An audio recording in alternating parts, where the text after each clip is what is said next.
We're in Clairvaux, the famous Clairvaux Hotel in Clairvaux.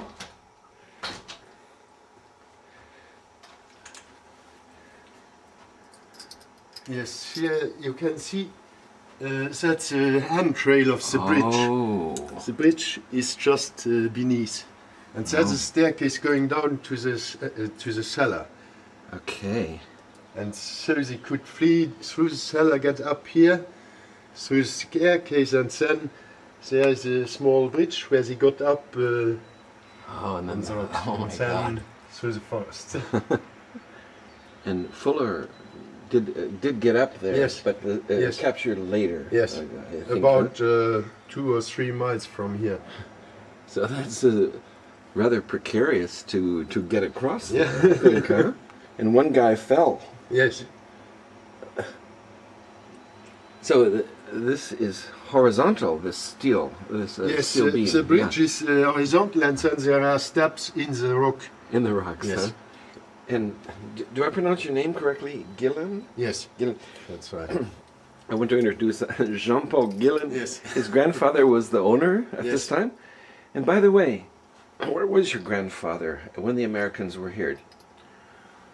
Oh, Was he in the that's a good- hotel, or Yes, did they he just was- kick him out? No, he was in the hotel. Okay. Yes, And so, whole family, yes. did the Americans pay him for staying here? I or- don't know that. Yes, really?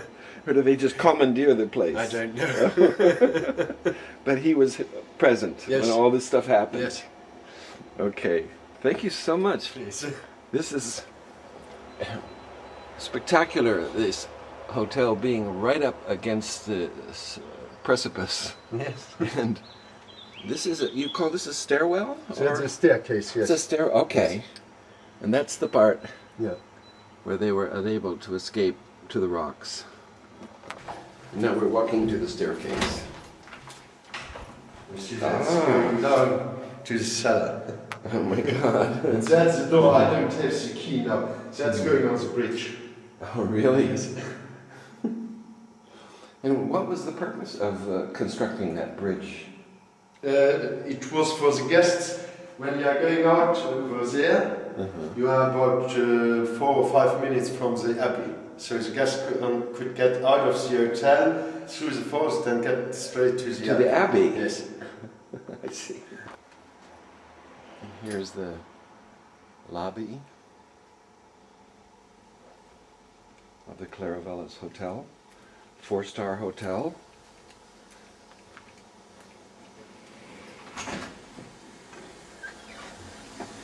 And now we're going into the basement where this German Panzer shot right into the basement.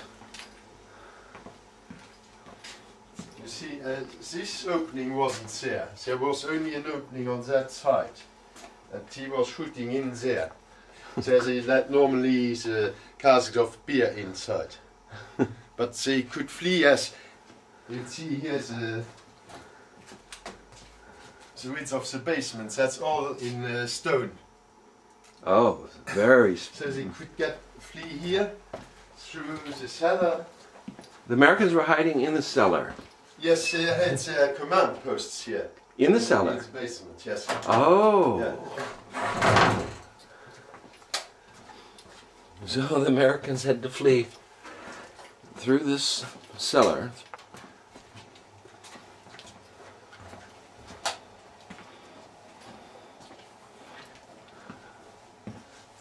That door didn't exist then. Here were toilets and they got up. That's the staircase behind. You've Okay. seen from above. Okay, and that was the escape route. Yes. Fantastic. Oh, thank you so much for showing this. Wow. Here we are in Clairvaux, Luxembourg, at the beautiful Clairvaux Hotel.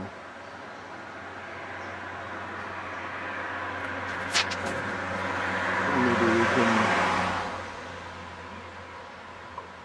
zoom in on that.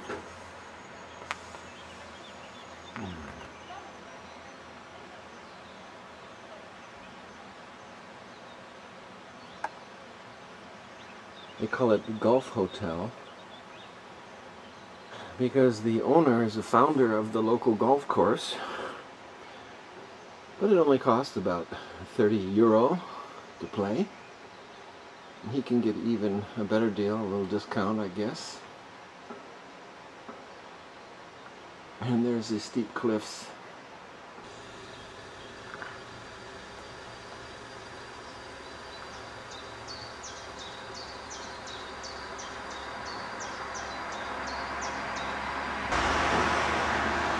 They also had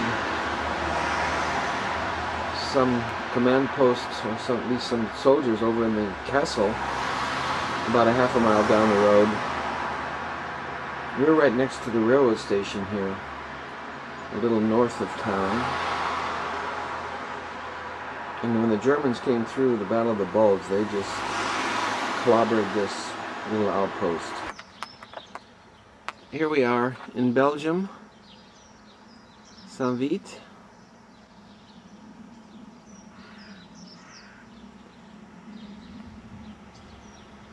There's a U.S. memorial here.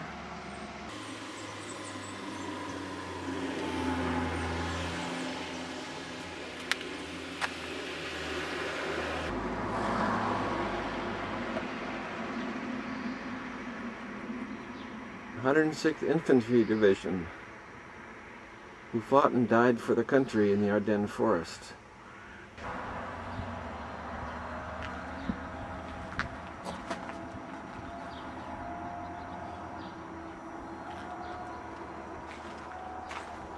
I found this museum without any information. I don't know how the hell I did it.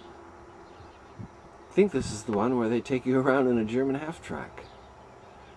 The longest tank battle of American history took place around Poitou during the Battle of the Bulge. 7th Armored Division, 1st through 9th SS Panzer Division. Poitou Museum, open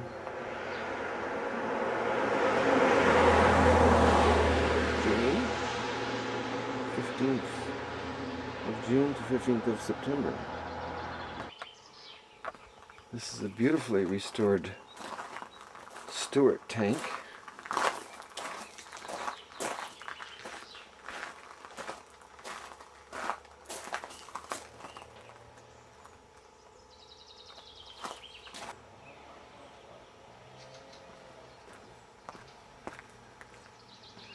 Lucky 7.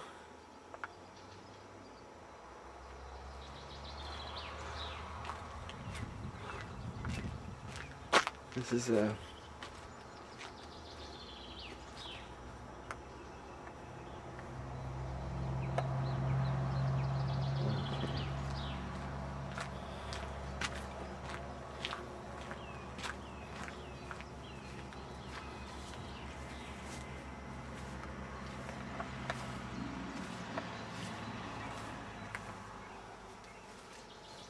This looks like, my God, this looks like some kind of a Russian deal.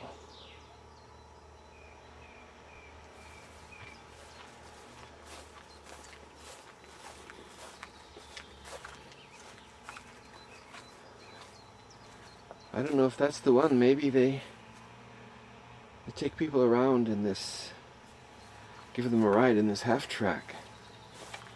Still runs. Boy, look at this. Looks like a Sherman that had the hell shot out of it.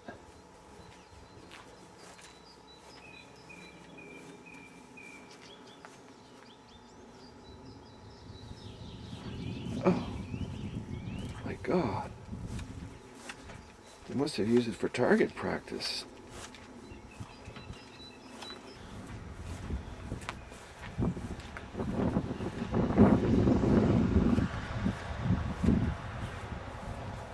I don't know. Well, that's a German artillery.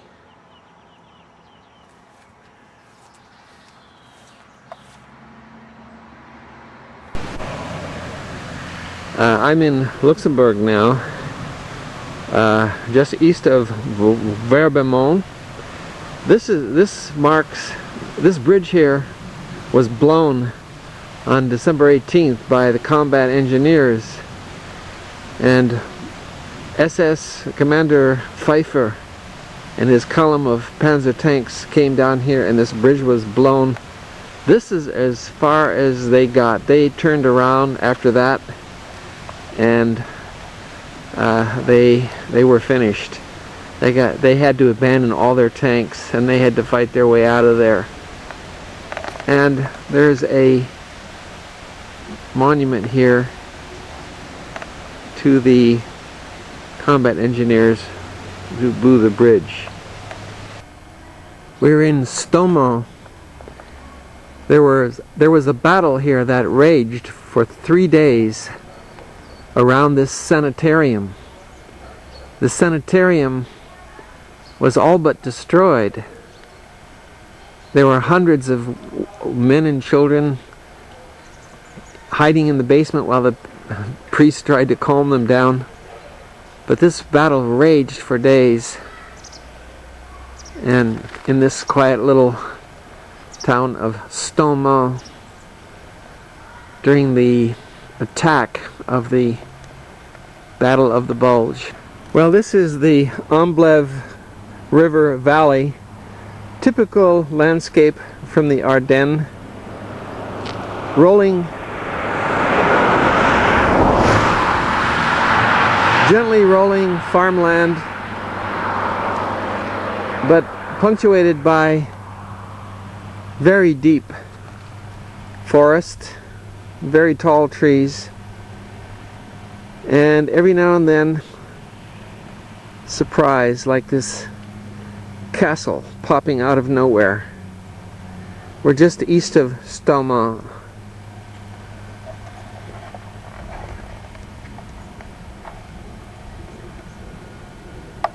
Let's see if I can zoom in a little bit on this castle. Pretty impressive. Man, you talk about tight quarters. I would die of claustrophobia. 4 guys and 90 rounds. Yeah. And I could Here we are at the museum near La Glaise.